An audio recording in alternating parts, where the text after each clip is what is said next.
এবার Malda town station থেকে দুই বাংলাদেশিকে গ্রেফতার করেছে জিআরপি থানার পুলিশ। ধৃতদের নাম শফিকুল আলম ও মোহাম্মদ সোনি। পুলিশ সূত্রে খবর, বৃহস্পতিবার দুপুর প্রায় 3টে নাগাদ স্টেশনের টিকিট কাউন্টারের সামনে সন্দেহজনকভাবে ঘোরাঘুরি করতে দেখা যায় ওই দুই ব্যক্তিকে। এরপর তাদের আটক করে জিজ্ঞাসাবাদ করা হলে বাংলাদেশি পরিচয় সামনে আসে। এরপরই তাদেরকে আটক করা হয়। জিজ্ঞাসাবাদে উঠে আসে দুদিন আগে কালিয়াচক বা বৈষ্ণবনগর সীমান্ত দিয়ে অবৈধভাবে ভারতে প্রবেশ করে তারা, কিন্তু তাদের সঙ্গে থাকা দালাল পালিয়ে যায়। তবে ধৃতরা নাকি চেন্নাইয়ে কাজের সন্ধানে যাওয়ার পরিকল্পনা করেছিল। ইতিমধ্যে ধৃতদের 7 দিনের পুলিশি হেফাজতের আবেদন জানিয়ে মালদা জেলা আদালতে পেশ করা হয়েছে।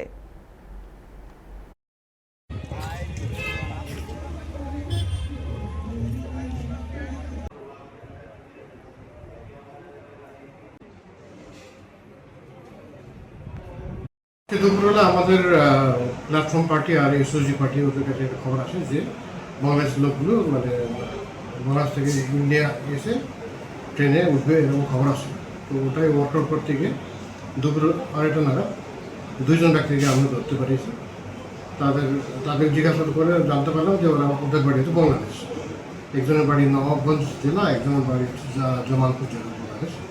ওরা আসছিল এখানে মালদা টাউন স্টেশনে। ওরা এখান থেকে চেন্নাই যাওয়ার ট্রেন ধরে চেন্নাই যেত কাজের জন্য। কোন বর্ডার দিয়ে এসেছিল, কতদিন আগে এসেছিল কেউ জানতে পেরেছেন? এরা বাংলাদেশ বর্ডার হয়ে আসছে, কিন্তু কোন বর্ডার ঠিক বলতে পারতেন না, যেহেতু নতুন আসছে। এটাকে বলছে একজন দালাল নিয়ে আসছিল টাকার বিনিময়ে। ওই দালাল ওদেরকে নিয়ে আসছে, তারপরে ওই দালালটা পালিয়ে গেছে। কত টাকা দিয়েছে আসার জন্য বা এরকম কিছু জানা গেছে এখনো? এরা বলছে মোটামুটি 15 থেকে 20 হাজার মতো টাকা দিয়েছে এরকম বলছে।